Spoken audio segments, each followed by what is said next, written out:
कि किस तरह से भारतीय जनता पार्टी जो जब विपक्ष में हुआ करती थी, आपको याद होगा भारतीय जनता पार्टी तब कहती थी ये कांग्रेस ब्यूरो ऑफ इन्वेस्टिगेशन है, कैसे रूलिंग पार्टी का पक्ष लेने के लिए सीबीआई का इस्तेमाल किया जाता है।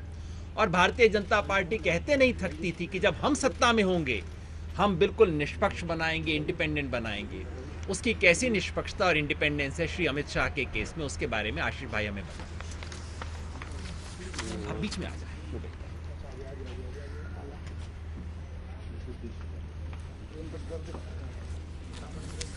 सोहराबुद्दीन, कौसर बी और तुलसीराम प्रजापति का केस मीडिया ने पिछले 4-5 सालों में खूब जमकर कवर किया है।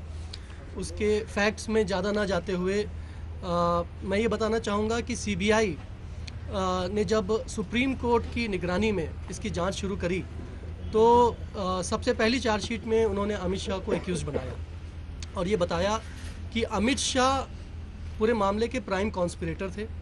Amit Shah was the linchpin of the conspiracy, and Amit Shah was the kingpin of the extortion racket that he was running alongside with senior police officers of the Gujarat police and gangsters like Sohrabuddin. और उसके बाद ये मुकदमा supreme court में चलता रहा, bail application के मामले सुप्रीम कोर्ट में आते रहे, स्टेटस रिपोर्ट समय समय पर सीबीआई सुप्रीम कोर्ट में सबमिट करती रही और हर स्टेज पर, हर फोरम पर सीबीआई ने यह स्टैंड लिया कि अमित शाह से ही कॉन्स्पिरेसी शुरू होती थी और अमित शाह पर ही कॉन्स्पिरेसी खत्म होती थी। अमित शाह एक्सटॉर्शन का बिजनेस करते थे, ये सीबीआई का आरोप था। सोहराबुद्दीन अमित शाह के एसोसिएट थे, अभय चुडासमा अमित शाह के एक्यूज थे और सोहराबुद्दीन का इस्तेमाल एक्सटॉर्शन के लिए किया जाता था। और जब सोहराबुद्दीन इनकन्वीनियंट हो गए तो उनको रास्ते से हटा दिया गया, उनको मार दिया गया। बाद में कौसर बी, क्योंकि उसकी प्रमुख गवाह थी, मुख्य गवाह थी, तो कौसर बी के साथ बलात्कार हुआ और बाद में कौसर बी की भी हत्या हो गई और बॉडी को इस तरीके से डिस्पोज ऑफ किया गया कि वो बॉडी कभी मिले ना। कौसर बी के रिमेन्स आज तक नहीं मिले हैं। और सोहराबुद्दीन की हत्या के करीब करीब 1 साल बाद तुलसीराम प्रजापति, जो तीसरे व्यक्ति थे उस बस पर जिस पर से सोहराबुद्दीन और कौसर बी को एबडक्ट किया गया था, उनकी भी हत्या कर दी गई थी। और तुलसीराम प्रजापति की हत्या के पहले सोहराबुद्दीन मामले का इन्वेस्टिगेटिंग ऑफिसर जब तुलसीराम प्रजापति को उदयपुर जाकर एग्जामिन करना चाहता था तो अमित शाह ने उसको रोका वहां जाने से और जल्दी जल्दी ऐसे ट्रांसफ़र किए कि DG Banjara IG border range बन गए और फिर तुलसीराम प्रजापति को मार दिया गया, इससे पहले कि वो पुलिस को बयान दे पाता। ये सीबीआई का केस था और हर फोरम पर, जैसे मैंने कहा, हर स्टेज पर केस पेपर्स में, चार्जशीट में सीबीआई ने यही आरोप अमित शाह के ऊपर लगाए। तुलसीराम प्रजापति के ऊपर जब तुलसीराम प्रजापति के केस में जब सीबीआई ने चार्जशीट फाइल करी तो अमित शाह को A1 एक्यूज बनाया।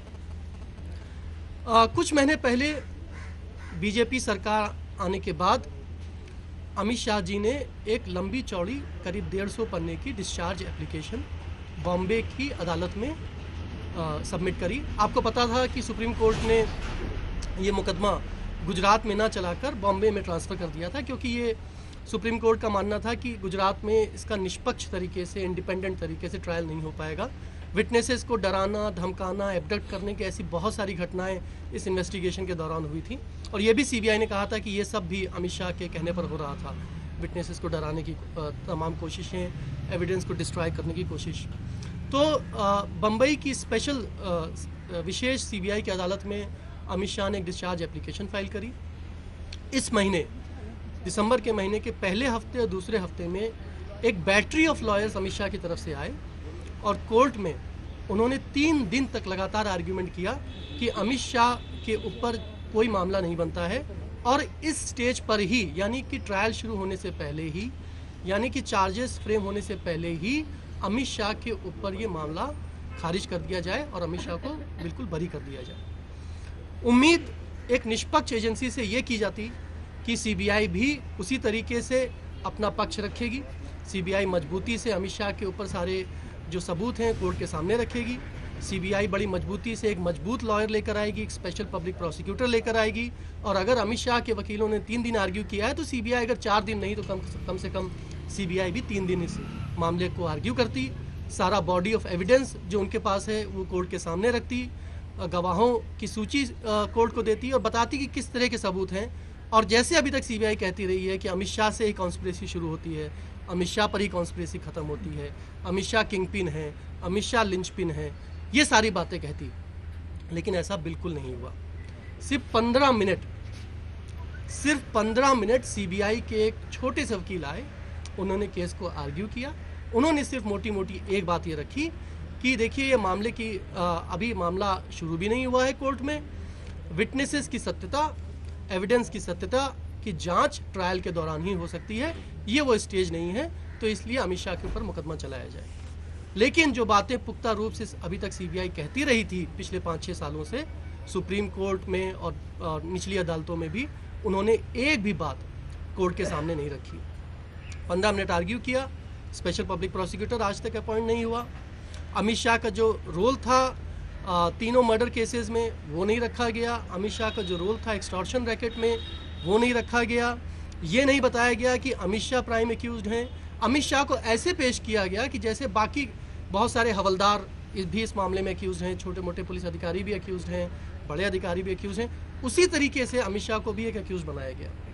तो आज सवाल हम ये उठाना चाहते हैं कि इससे ये साफ हो जाता है कि अगर भारत की जनता ने ये उम्मीद करी थी कि कांग्रेस के जाने के बाद और सरकार बदलने के बाद सीबीआई निष्पक्ष हो जाएगी, सीबीआई के कामकाज में पॉलिटिकल मेडलिंग बंद हो जाएगी और सीबीआई आम आदमी को न्याय दिलाने में अब निष्पक्ष तरीके से काम करेगी, तो वैसा बिल्कुल नहीं हो रहा है। जैसा पहले होता था वैसे आज भी इस केस में सामने आया है कि सीबीआई को कठपुतली की तरह इस्तेमाल किया जा रहा है।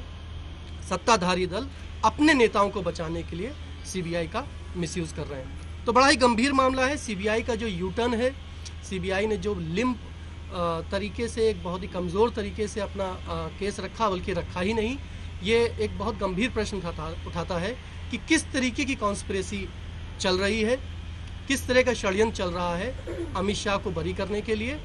और दूसरा क्योंकि ये नए सीबीआई डायरेक्टर के आने के बाद भी यही हुआ, और रंजीत सिन्हा जब थे पिछले 6-7 महीने, तब भी ऐसा ही कुछ हो रहा था सीबीआई की कोर्ट में। तो प्रश्न हम ये भी उठाना चाहते हैं कि क्यों तमाम गंभीर आरोपों के बावजूद, बहुत गंभीर एविडेंस के बावजूद, रंजीत सिन्हा के ऊपर जो आरोप लगे थे उसके बावजूद भी इस सरकार ने रंजीत सिन्हा को सीबीआई डायरेक्टर बनाए रखा। Specifically, you could say what are the allegations that you're putting against the CBI currently? Specifically, The specific allegation is that the CBI has presented an extremely weak and wishy-washy case against Amit Shah before the court, and most of the CBI arguments were designed to give Amit Shah an escape route in the Sohrabuddin case. and on what basis are you saying that? सीधा आरोप CBI पे क्या है इस मामले में? हमारा सीधा आरोप सीबीआई के ऊपर यह है कि हमने इस केस पर हम नज़र बनाए रखे थे, हमने बनाई हुई थी। मैं खुद कोर्ट में गया और कोर्ट में जिस तरीके से प्रोसीडिंग्स चल रही हैं उससे बिल्कुल ये बात साफ हो गई है।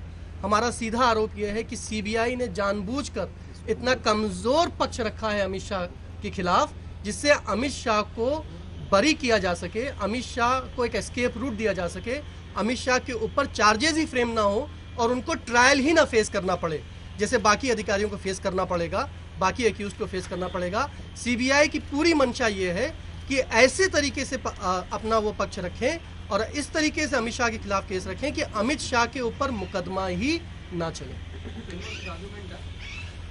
ये सारा आर्ग्यूमेंट्स इस महीने हुए हैं मुंबई की सीबीआई की एक स्पेशल अदालत में,